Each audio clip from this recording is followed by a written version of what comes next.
So we're all really excited. It's due any day now, and we'll keep you updated as soon as news comes to hand. Okay, we're joined now by Kent with this week's special investigation. Hi, Kent. Thanks, Ray. This week I went out onto the streets to carry out some scholarly qualitative research. The plan was to talk to a wide cross-section of our community to gather some ethnographic data for analysis with the hope of getting an in-depth and up-close cross-sectional view of society's current views on theology, the universe, and what meaning they perceive as being behind it all. Sounds like a fascinating study. Well, yes, you'd think so, but we'd only just set up our camera when, well, we certainly didn't see this coming. Let's take a look at what happened. In fact, here comes a gentleman now. Excuse me, sir. Can we ask you some questions about your views on a few things? Yeah, alright, sure. Thanks. Now, sir, do you believe in God? Well, what do you mean? Do you mean God, like... sir. I'm talking about God, the only God. Do you or do you not believe in Yahweh, the God of the Bible? Oh, no, not really, no. Oh, I tend to think okay, look, I think we've heard enough. Move away, please, atheist. Oh, cut it off. Turn it off. Turn it off. Stunning piece of footage there, Kent. Well, yes, and we decided to end our study there, or rather to shift the focus of the project towards being more of a warning on the threat of atheism. I mean, that man said it himself. He believes that he is God, and that he's better than everyone else. That's true of all atheists, isn't it? Well, yes, it's part of their atheistic belief system. And did you see how resistant that man is to being held accountable for his sins?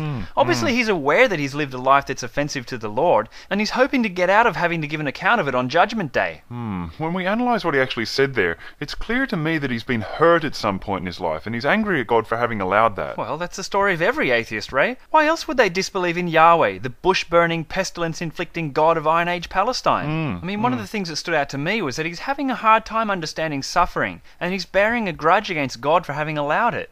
You could almost feel sorry for him, if it wasn't for the fact that he pretty much just admitted to us on camera that he really wants to just go on living a sinful life full of self-gratification and evil. I mean, he didn't use those exact words, I think, but that's what but that's the meaning that came across.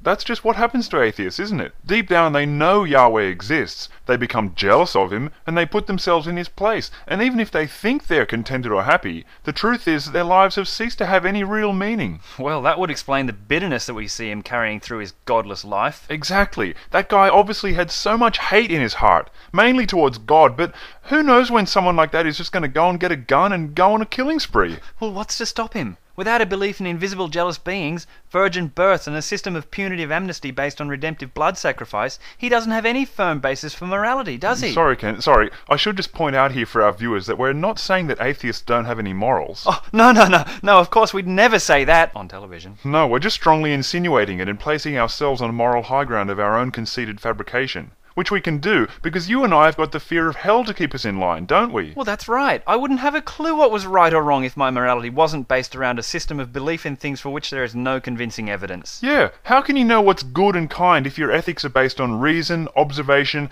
and simply a basic concern for the suffering of others? There's no saying what that might lead to. And, I mean, that's one of the points that we saw come up during the course of the interview.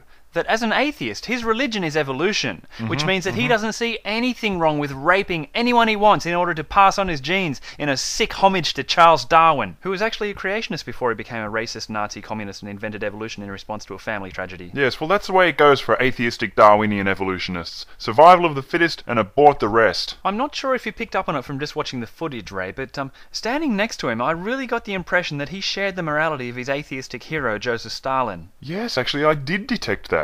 I can't quite remember if he mentioned Stalin by name, but it's amazing how he always comes up in these arguments, isn't it? Yeah, funny that. Actually, you know how you could have stopped him going on and on about his choice to disbelieve in Yahweh? Ask him where the universe came from. That absolutely stumps atheists every time. They've got no comeback for that. Yeah, I know. They're either forced to admit that they believe that everything came from nothing, or and that's what that guy believed. Or they have to admit that they don't know. Imagine not knowing everything there is to be known about the origin of the universe. Yeah, such fools. And so arrogant too, thinking that they know everything just because all the evidence supports them.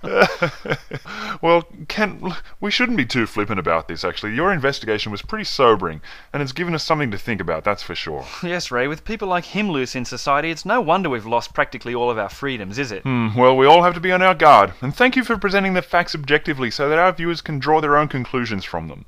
A job well done, Kent. Another excellent special investigation. Once again, insightful and comprehensive. Thanks.